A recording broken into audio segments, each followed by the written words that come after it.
Bonjour à vous, donc bienvenue à ce 12e cours qui portera sur la littérature du terroir, dont le titre est Le terroir en question. Or, dans le cadre d'un enseignement à distance sous forme de capsule, j'ai décidé de lui donner la forme de questions-réponses. Je répondrai donc successivement à ces questions pendant la capsule. Donc, qu'est-ce que le terroir?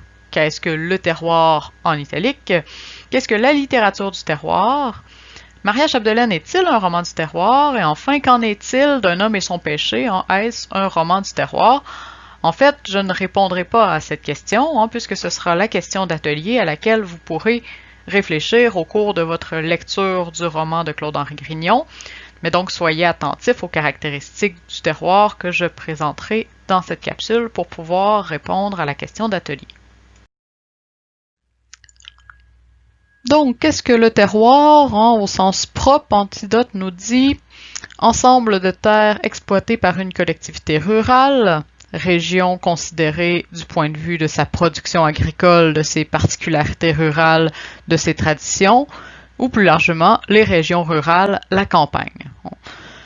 Donc, on retient de ces trois définitions, donc clairement un rapport à la campagne, aux régions rurales, et un fort lien à l'agriculture. Mais aussi, on pourrait évoquer le maintien d'une certaine tradition, ou donc le lien avec des traditions qui se perpétuent. Le terroir peut aussi renvoyer à une région en particulier. Donc, par exemple, le terroir laurentien, donc qui renvoie aux Laurentides, ou plus largement à la campagne en général, qu'on parle des produits du terroir, donc des produits généralement qui sont issus de cultures locales plus ou moins largement. Donc, la notion du terroir est aussi fortement liée, même au plan étymologique, à l'idée de territoire, et c'est souvent connoté d'une notion de fierté. On est fier d'encourager les produits du terroir québécois ou même du terroir estrien, par exemple. Donc, partant de là, de son premier sens, on peut donner une autre définition au mot terroir qui relève cette fois plutôt du sens figuré. C'est-à-dire que le mot peut désigner plus largement tout ce qui est issu du sol où il est produit sans nécessairement que le produit en question soit un produit agricole. Donc, ce sens va servir le plus souvent à désigner des produits culturels, dont la langue du terroir, par exemple, ou une expression du terroir. Donc, produits culturels, produits linguistiques, mais donc culturel au sens où, en raison de la métaphore commune qui associe généralement culture et agriculture. Par exemple, Camille Roy affirme dans son tableau de l'histoire de la littérature canadienne-française en 1907, je cite, « Nos historiens, nos poètes, nos romanciers, nos chroniqueurs de toutes sortes ont fait surgir du terroir les plus belles fleurs de notre littérature. » Donc, la métaphore florale, c'est une métaphore commune pour parler des œuvres littéraires. Par exemple, à la Renaissance, on appelle les recueils de citations littéraires des florilèges, donc des recueils de fleurs, comme si les citations étaient des fleurs qu'on cueillait et qu'on ramassait dans un recueil qui s'appelait un florilège. C'est donc une métaphore qui est conçue donc du comparé, les œuvres littéraires, du comparant, les fleurs, et dont ces deux, ce comparé, ce comparant sont unis par un rapport de comparaison qu'on peut associer parfois donc à la beauté.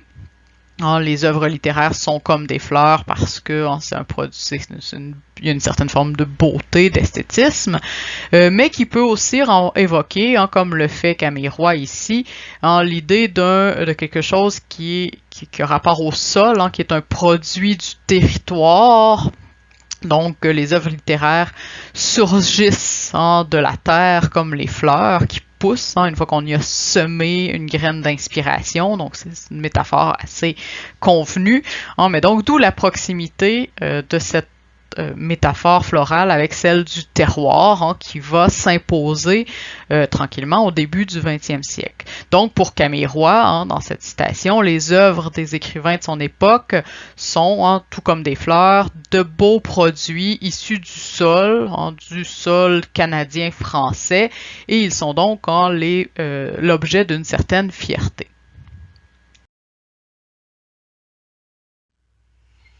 Donc, si on entre plus avant dans le domaine de la littérature, hein, puis on reviendra sur cette métaphore du terroir, mais bon, concrètement, hein, dans le domaine de la littérature, le terroir, si on le place en italique, on va renvoyer au titre de 2 revues, hein, littéraires du début du 20e siècle.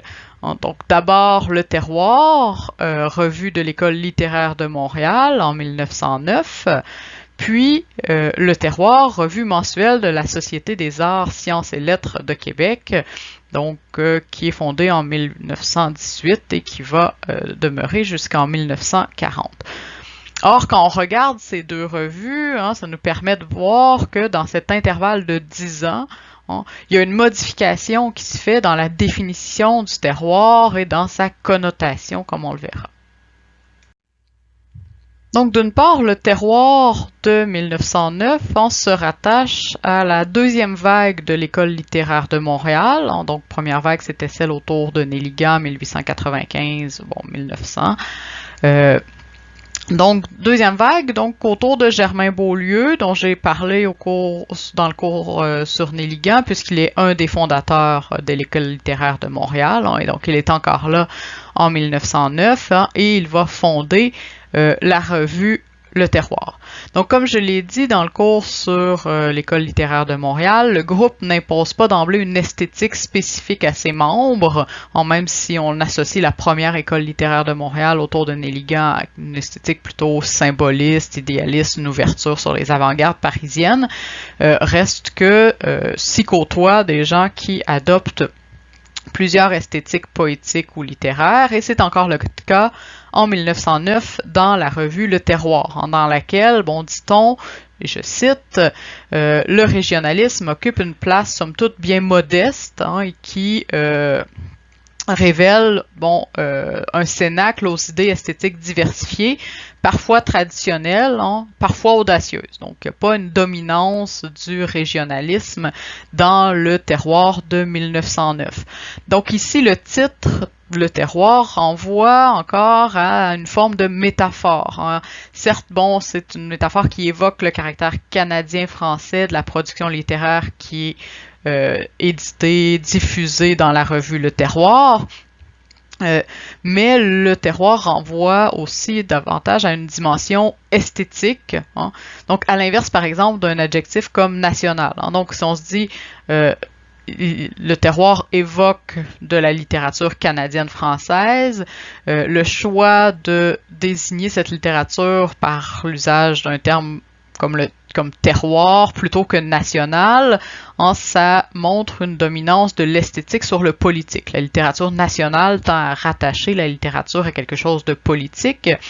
Hein, la littérature du terroir, hein, ou donc la littérature qui émane d'un territoire, associe, hein, donc à cette image du terroir quelque chose de plus romantique. Hein, donc les œuvres qui proviennent du terroir, c'est des œuvres qui proviennent du sol, de la nature, hein, donc qui serait une nature qui serait propre, évocatrice des beautés, à la fois des œuvres, hein, et aussi du territoire.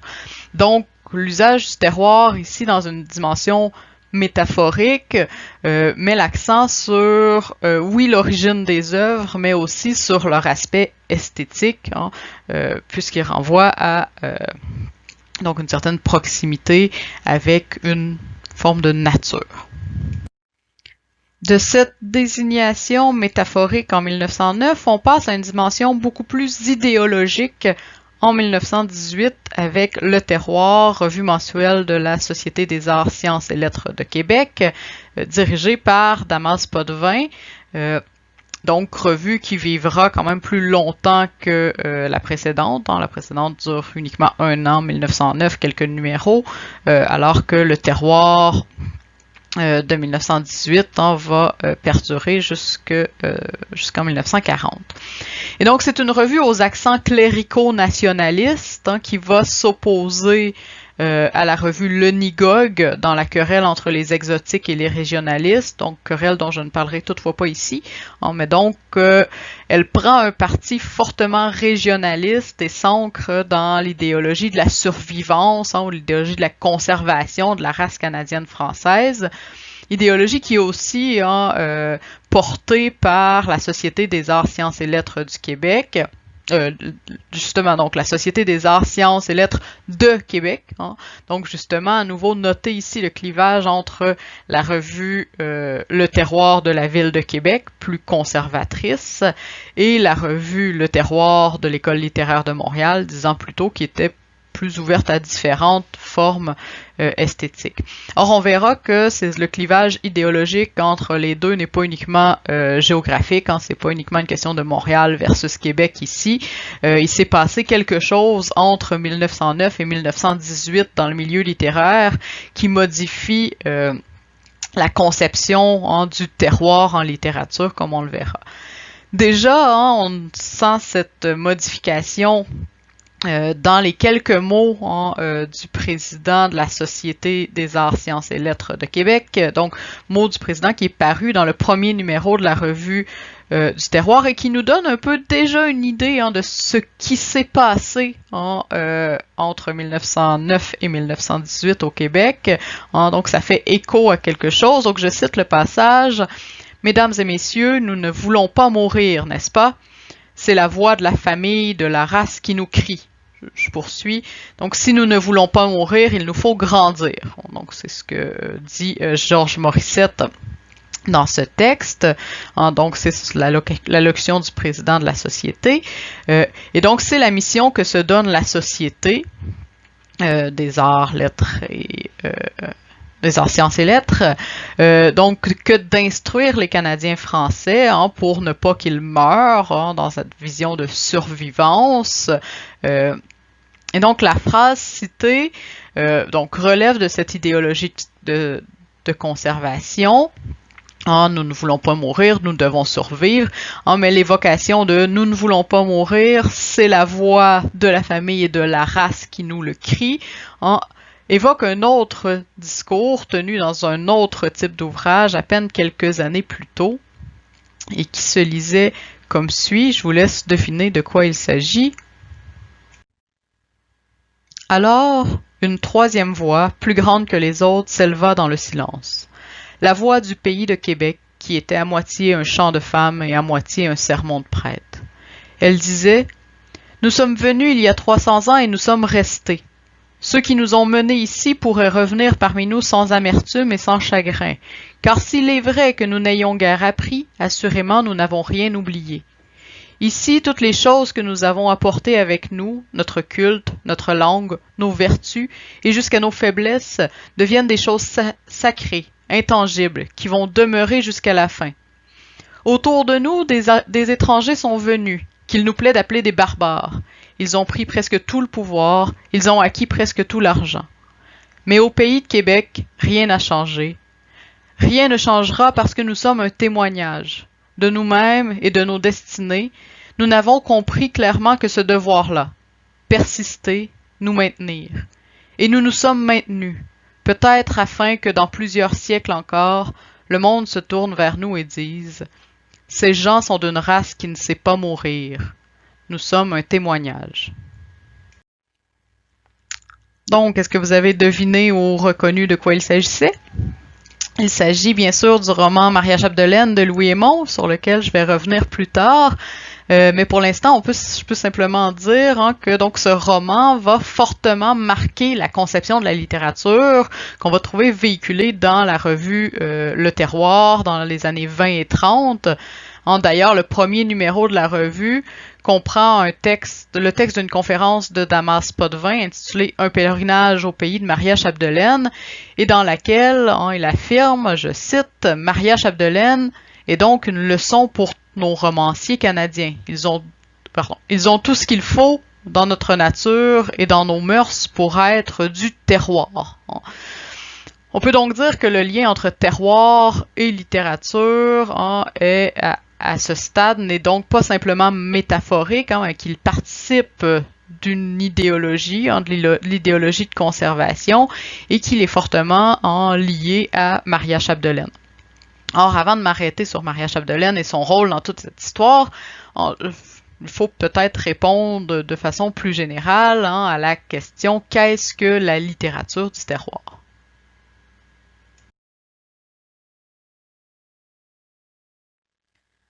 Donc, quand on parle aujourd'hui de littérature du terroir ou des romans de la terre, comme on les appelle parfois, on désigne généralement un courant littéraire regroupant des œuvres, à la fois des romans, aussi de la poésie ou des récits, donc œuvres qui répondent aux critères suivants. Donc, premièrement, le plus important, l'idéalisation de la vie agricole, qui s'accompagne normalement aussi d'une condamnation de la vie en ville. Par ailleurs, il y a une valorisation de la vie sédentaire par rapport, cette fois, à la vie nomade, notamment la vie nomade des coureurs des bois, donc qui allaient en forêt pour faire du commerce avec les Amérindiens. Donc, dans les romans du terroir, ou dans la littérature du terroir, la ville et la forêt, donc sont deux lieux qui apparaissent comme des lieux de perdition, des lieux où l'homme est exposé aux tentations, notamment aux femmes. Donc là, on met en scène, par exemple, où on évoque les relations des coureurs des bois avec les Amérindiennes. Et donc, en ville, il y a aussi accès à la boisson, notamment. Donc, ce sont des lieux contre lesquels on s'oppose, ou auxquels s'oppose la campagne, contre lesquels se définit la campagne.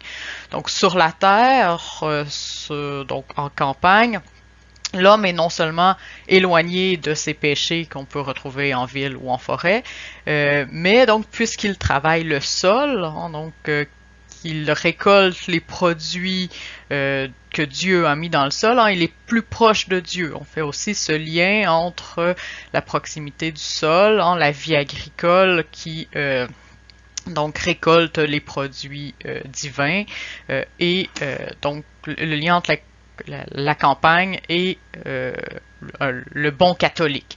Donc, ce qui nous amène à l'autre caractéristique, les romans du terroir vont valoriser la religion catholique, donc le respect de la vie et des valeurs chrétiennes, une vie axée sur la spiritualité, une vie pieuse, qui construit cette fois contre l'idée du protestantisme qui est associé au matérialisme, à la volonté de cumuler des biens sur terre, donc tout le rapport à l'argent notamment.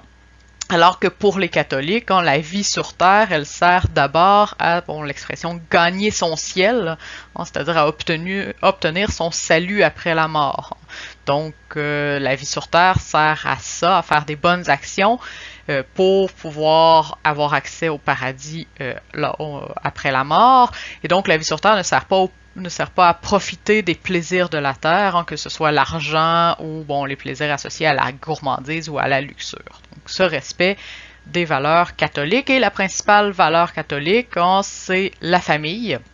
Donc, les romans du terroir vont aussi mettre en scène des familles unies, nombreuses. Donc, l'idée de la famille nombreuse ici renvoie notamment à l'idéologie de conservation ou de survivance qui prônait ce qu'on a appelé la revanche des berceaux, c'est-à-dire la nécessité de faire beaucoup d'enfants pour contrer la supériorité numérique des Canadiens anglais au lendemain de l'acte d'union, donc l'acte d'union qui visait à assimiler les Canadiens français par le nombre, donc en les dominant quantitativement dans le Grand Canada uni. Donc la réplique sera de faire beaucoup d'enfants. Donc c'est ce qu'on va appeler la revanche des berceaux, puisque ces enfants-là, et c'est donc la dernière caractéristique, on va leur transmettre l'héritage français. La langue française, la culture française, ce qui renvoie à la tradition orale, à l'histoire de la Nouvelle-France, seront des valeurs qui seront transmises dans les romans du terroir. Et qui sont garantes aussi d'un maintien de la foi catholique dans une dichotomie qui oppose francophones et anglophones, catholiques et protestants, puis on pourrait ajouter, pour boucler la boucle, hein, bon, que les anglo-protestants sont en ville et ont le contrôle de l'argent, alors que les franco-catholiques sont en campagne et sont plutôt du côté des idées ou de la prière, hein, donc d'une vie spirituelle au sens à la fois intellectuel et religieux. Donc la littérature du terroir sert à véhiculer cette idéologie de survivance qui, donc, d'une part, valorise les valeurs traditionnelles, que je résume souvent à mes étudiants de cégep comme les 4 F, ferme, famille, foi, français. Donc, ce sont les 4 grandes valeurs traditionnelles qui résument un peu l'idéologie de survivance. Donc, la littérature du terroir véhicule ces valeurs-là, d'une part, et d'autre part, va s'opposer aux valeurs inverses qui sont rattachées à la ville, à l'individu, qui s'oppose à la famille, au protestantisme jugé matérialiste, qui s'oppose à la foi catholique, bien entendu, et la culture anglaise. Donc, dans une perspective plus chronologique maintenant, on situe généralement ce courant entre la littérature du terroir entre 1846 et 1945, soit une période de 100 ans, comprise entre la parution de La Terre paternelle de Patrice Lacombe, considéré comme le premier roman du terroir, et celle du Survenant de Germaine Guèvremont, considéré comme le dernier roman du terroir, alors que, la même année paraît le roman Bonheur d'occasion de Gabriel Roy, qui lui serait le premier roman urbain. Donc il y aurait ce pivot-là en 1945 du roman du terroir vers le roman urbain. Or déjà, dans le Survenant, on peut se poser la question, est-ce que c'est vraiment un roman du terroir, puisque c'est moins la vie sur la terre qui est valorisée que l'errance, avec le personnage du Survenant qui est le véritable héros et qui va faire paraître les habitants du Chenal du Moine, donc le village, donc il les a fait paraître comme des gens repliés sur eux-mêmes, sans ambition. Et donc, même si le roman se déroule en effet en campagne, avec des gens qui sont en partie agriculteurs, le propos, lui, ne colle pas tout à fait en 1945 avec la valorisation de l'agriculture ou même l'idéalisation de l'agriculture qu'on associe généralement à ces romans. Donc, outre ces 2 balises, 1846-1945, on retient aussi généralement aujourd'hui 2 autres œuvres importantes quand on parle de la littérature du terroir. Bien entendu, Maria Chapdelaine de Louis Hémon, paru en 1914, que je qualifie, on verra pourquoi, de foyer du terroir. Mais aussi Jean Rivard Défricheur d'Antoine Gérin-Lajoie, paru en 1874. Or, encore là, comme pour le Survenant, Jean Rivard ne semble pas tout à fait collé aux caractéristiques du terroir telles que je viens de vous les présenter. Ce qu'aime Jean Rivard, en fait, dans ce roman, ce n'est pas l'agriculture, mais le défrichage. Le titre le dit bien. Donc, ce qu'il veut, ce qu'il aime, c'est le fait de partir d'une terre vierge et de la défricher pour y construire une maison. Et oui, certes, un jardin, mais c'est pas la vie agricole qui intéresse Jean Rivard. Puis la preuve, c'est que dans son 2e roman, Antoine Gérin-Lajoie, donc le 2e roman la suite s'appelle Jean Rivard économiste, Gérin-Lajoie fait de son personnage un fondateur de village. Le personnage fonde le village autour de son lot qu'il a défriché dans le premier tome et va devenir maire du village. Donc il n'incarne pas l'image du bon paysan heureux sur sa terre, comme on s'attend à la trouver dans les romans du terroir. On pourrait faire le même exercice d'ailleurs avec La Terre paternelle, qui correspond pas non plus totalement au canevas prescrit par l'idéologie en matière de romans du terroir, ne serait-ce que parce que à la fin de La Terre paternelle, c'est le fils cadet qui est parti gagner sa vie dans les chantiers, c'est-à-dire un mode de vie nomade. Donc, c'est grâce à ce mode de vie nomade-là qu'il ramasse de l'argent. Donc là, il y a une forme de matérialisme qui est mise en scène. Et c'est ce qui va permettre à la fin de sauver la terre paternelle que le fils aîné, donc symbole de la transmission familiale, lui avait vendu à des Anglais.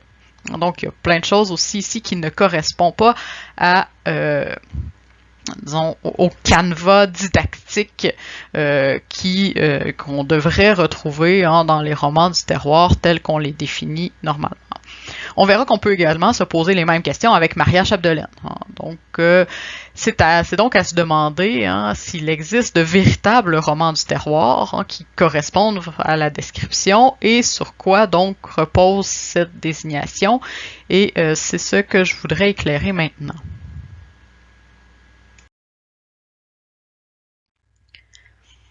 Donc, pour comprendre ce qu'on appelle aujourd'hui les romans ou la littérature du terroir, il faut revenir un peu à l'origine du concept. Or, on l'a vu, le concept de terroir se modifie entre 1910 et 1918. Bon, je reviendrai sur l'effet Maria Chapdelaine dans un instant. Il est d'ailleurs pas étranger à ce dont je vais vous parler maintenant. Mais donc, on peut penser que le concept de littérature du terroir a été popularisé par Camille Roy à la fin des années 1910. Et là, si je dis on peut penser que, c'est que ce que j'avance est le résultat d'une recherche très sommaire pour essayer de retrouver les premières occurrences de l'expression littérature du terroir. Donc, pour l'instant, ce que j'ai trouvé, et ça correspond bien dans les dates à plusieurs hypothèses, donc c'est dans le manuel de Camille Roy, donc manuel d'histoire de la littérature canadienne-française de 1918. Donc c'est là que j'ai trouvé, pour l'instant, la première occurrence de littérature du terroir. Ça se lit comme suit. Le souci de faire revivre les choses de la vie canadienne, de la vie populaire surtout, la plus riche en traditions pittoresques, a provoqué toute une littérature du terroir en prose qui fut un vif succès. Donc il faut savoir aussi que l'appellation poète du terroir est aussi très courante, est aussi courante chez Camille Roy pour désigner par exemple Pamphile Lemay et Louis Fréchette. Donc poète du terroir existe. Donc là ici on a littérature du terroir en prose, toujours chez Camille Roy, et donc il nous donne quelques exemples de cette littérature du terroir. Parmi toutes ces œuvres qui inspirent le culte de la petite patrie, citons La Noël au Canada de Louis Fréchette, Les propos canadiens de M. l'abbé Camille Roy, Le Chez nous de M. Adjudant Rivard, Les rapaillages de M. l'abbé Lionel Groulx. Donc on remarque ici d'abord que Camille Roy s'inscrit lui-même dans les auteurs du terroir et qu'il y inclut aussi un autre abbé, l'abbé Lionel Groulx, ce qui d'emblée rappelle ou rattache cette prose du terroir à une littérature catholique, écrite par des prêtres. Or, on remarque aussi que les œuvres évoquées ici par Roy ne sont pas celles qu'on retient aujourd'hui. De fait, si on se rapporte au début du 20e siècle, on constate en effet qu'il y a une panoplie d'œuvres qui se réclament directement du terroir, mais qui ne sont pas parvenues jusqu'à nous, ou du moins qui n'appartiennent plus au canon de la littérature québécoise. Donc voici quelques-unes de ces œuvres du terroir qui datent du début du 20e siècle. Donc en poésie, les recueils d'Alphonse Desilets, Mon pays, mes amours et Dans la brise du terroir, ou ceux de Blanche Lamontagne, Un cœur fidèle ou Au fond des bois dans les années 1924-1930. Dans le genre narratif, on retrouve des recueils de récits, de récits divers, donc dont ceux d'Adjudant Rivard, Chez nous et Chez nos gens, et celui de Lionel Groulx, Les rapaillages, qui évoquait Camille Roy. Du côté des romans, L'Appel de la race de Lionel Groulx, et donc de Damas Potvin, Restons chez nous et L'Appel de la terre. D'Eugénie Chenel, La terre se venge, roman du terroir. Donc là, le sous-titre est rattache clairement le roman au courant. Puis Louis-Philippe Côté, La terre ancestrale. Donc La terre se venge, la terre ancestrale rappelle bien sûr la terre paternelle. Je reviendrai sur L'Appel de la race et L'Appel de la terre aussi, qui évoquent en fait les voix de Maria Chapdelaine. Donc pour la plupart de ces œuvres, on parle véritablement ici d'œuvres à thèse, ou de romans de propagande qui visent à défendre l'idéologie de conservation. Ce sont donc ce que j'appelle des véritables romans du terroir ou des véritables œuvres du terroir, puisqu'il y a des recueils de poésie et des recueils de récits dans cette liste. Hein. Et donc, ce sont des œuvres qu'on ne lit plus aujourd'hui. On a fait un peu le tri parmi les œuvres. Or, puisque c'est Camille Roy qui va introduire à la fois le concept de roman du terroir dans ses manuels et qui va aussi donner une liste de ses représentants, dont on a quelques-uns ici dans la citation. C'est cette image-là des romans du terroir qui va définir le genre, puisque Camille Roy a un impact considérable dans l'histoire de la littérature canadienne-française dans la première moitié du 20e siècle. Donc, je vous le rappelle, Camille Roy est un peu l'équivalent de Henri-Raymond Casgrain, mais pour la première moitié du 20e siècle. Donc, les deux sont prêtres, Casgrain et Roy, et sont des prêtres qui vont consacrer une partie importante de leur vie à la promotion de la littérature canadienne-française, notamment en lien avec le système d'éducation.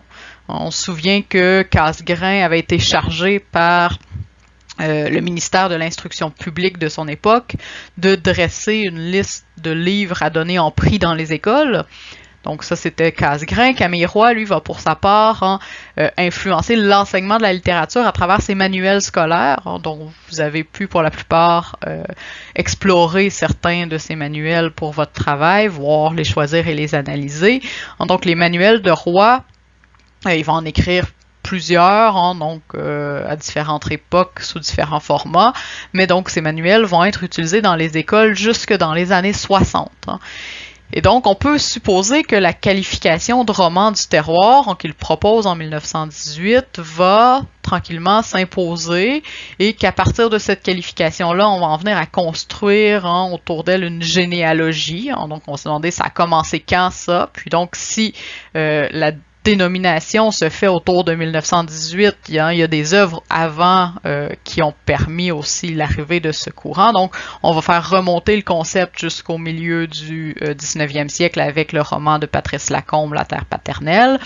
Puis, le temps allant, on va le faire se poursuivre jusqu'au milieu du 20e.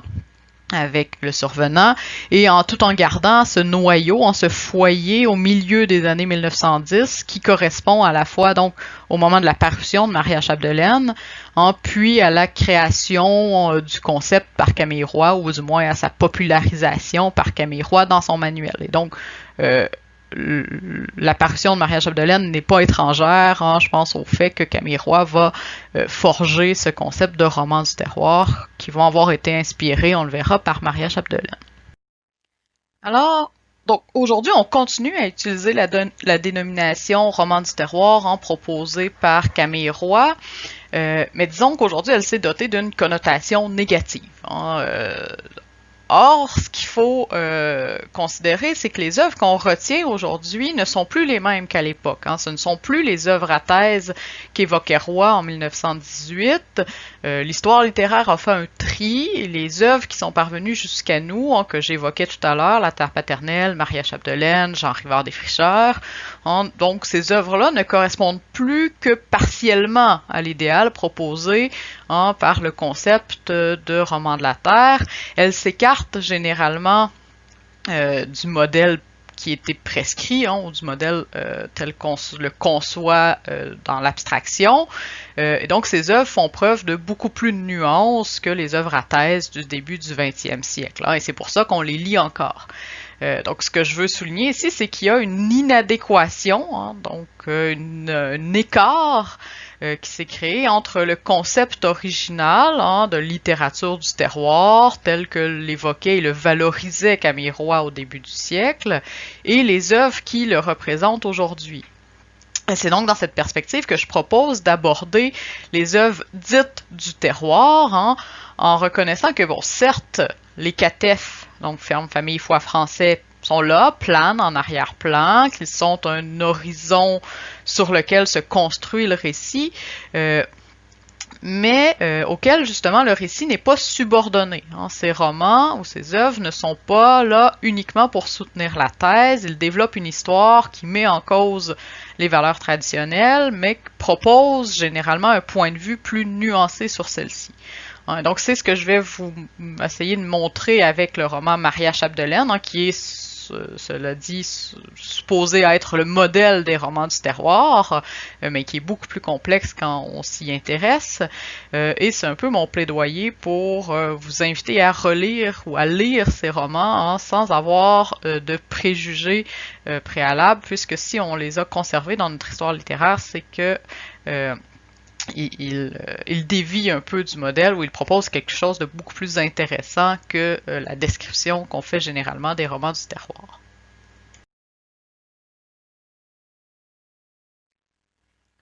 Donc, le roman Maria Chapdelaine de Louis Hémon paraît en 1914. Hein, donc, il est écrit par un Français. Hein, Louis Hémon est français et il est de passage au Québec.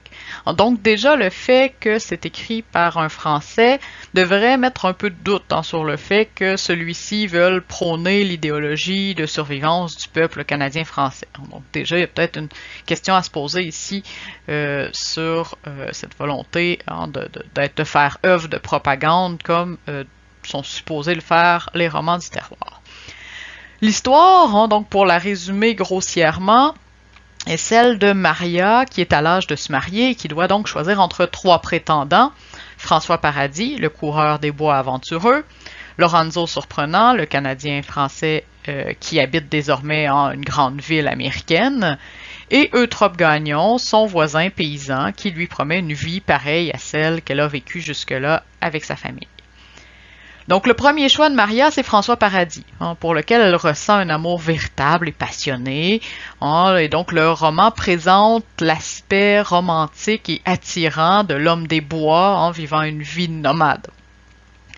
Or, François va mourir dans une tempête de neige alors même qu'il tentait, en homme romantique, d'aller rejoindre Maria pour le jour de l'an. Donc, exit le coureur des bois.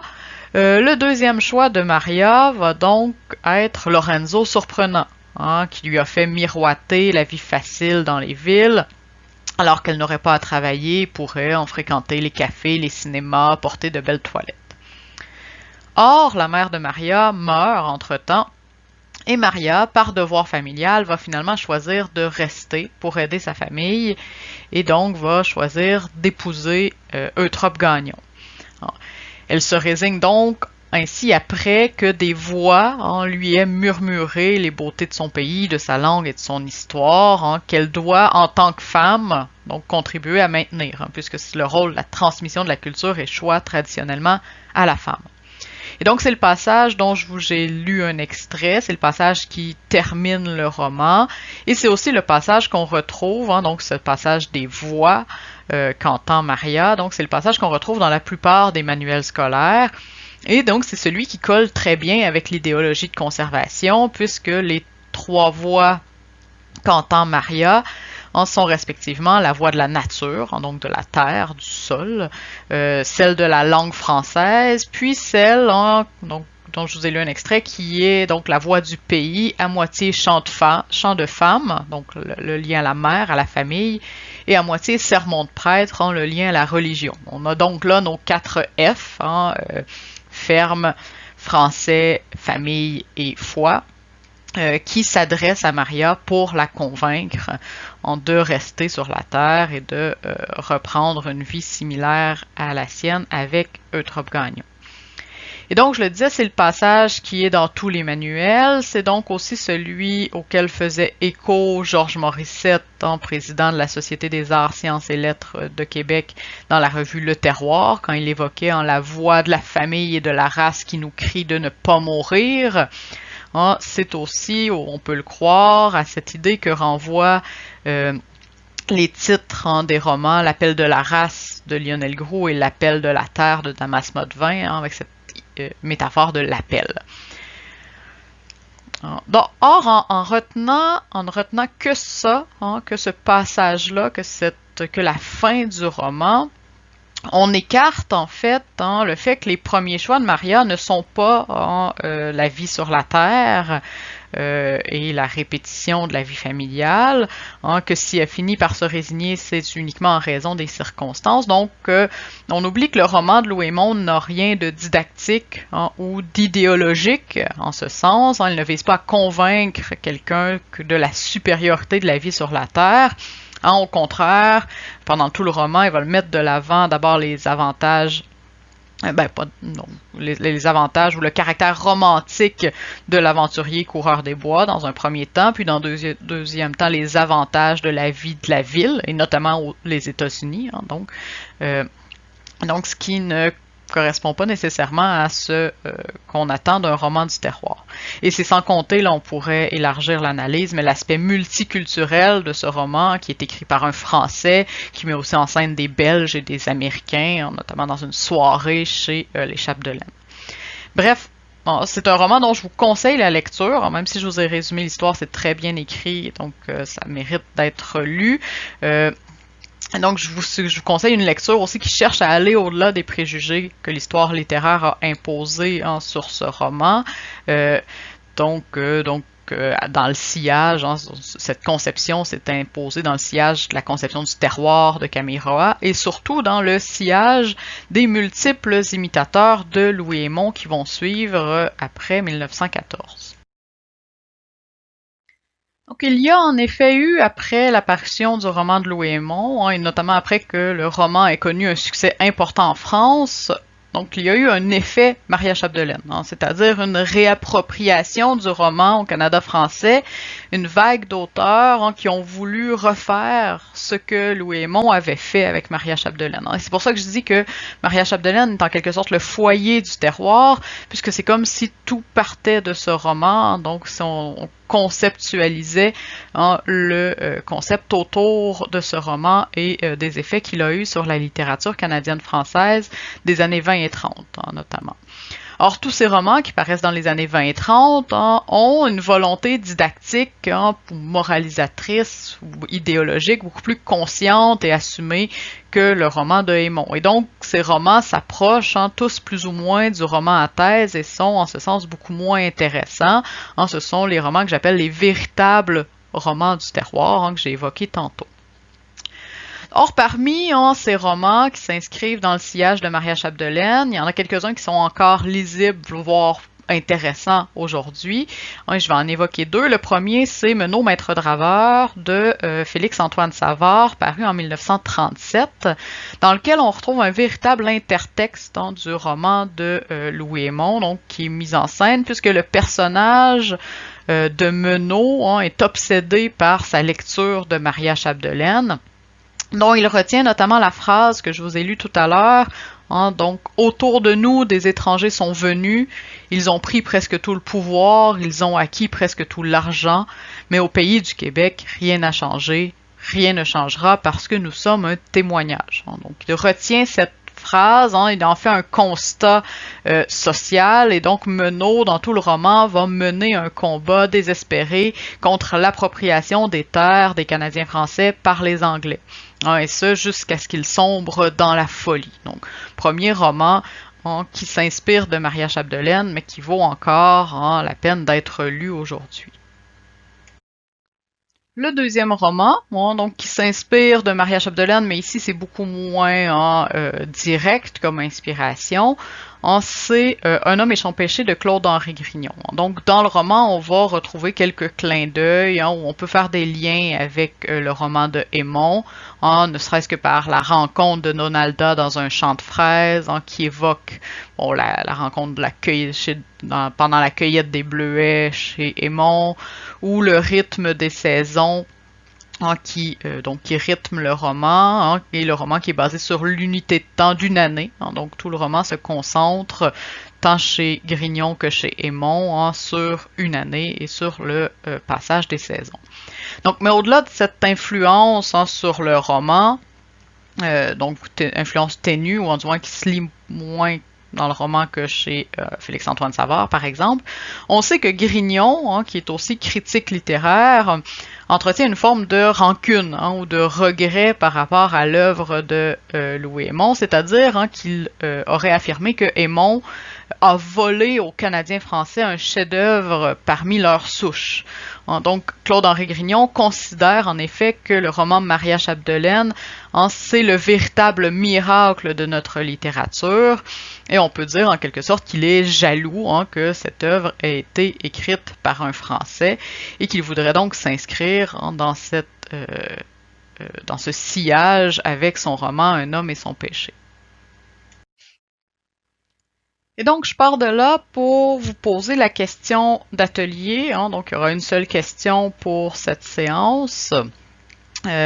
Donc, l'atelier du cours d'eau, ce qui part de 3 constats hein, qu'on a fait que j'ai fait pendant cette capsule. Donc, d'abord, le fait que Grignon semble vouloir se positionner dans la filiation de Louis Hémon et de Maria Chapdelaine. Puis, donc, deuxième constat, Un homme et son péché a souvent été classé comme roman du terroir. Troisième constat, on vient de voir que Maria Chapdelaine, même s'il est considéré comme un modèle des romans du terroir, peut être envisagé différemment. On peut s'imaginer que Maria Chapdelaine n'est pas tout à fait un roman du terroir ou ne répond pas à tous les critères nécessaires d'un point de vue théorique. Donc, la question qui découle de ces 3 constats, peut-on dire que Un homme et son péché est un roman du terroir, selon vous? Donc, encore là, vous aurez à justifier. Donc, répondez en fonction des caractéristiques du courant vu dans cette capsule et d'après votre lecture du roman. Donc, c'est une question à laquelle vous ne pouvez peut-être pas répondre tout de suite, selon où vous en êtes rendu dans votre lecture. Mais donc, gardez la question en tête pendant votre lecture d'Un homme et son péché. Lecture que je vous souhaite d'ailleurs agréable et surtout surprenante, ce qui sera le cas si vous ne connaissez un peu une des séries ou un des films qui a été fait à partir de ce roman, vous vous apercevrez qu'il y a une différence importante avec l'œuvre originale, donc le roman à l'étude pour la semaine prochaine. Donc on s'intéressera à tout ça la semaine prochaine quand on abordera Un homme et son péché. Je vous laisse donc cette semaine sur une aquarelle de Marc-Aurèle Fortin, mais surtout sur un mot d'ordre de Damas Potvin tout à fait de circonstance. Restons chez nous.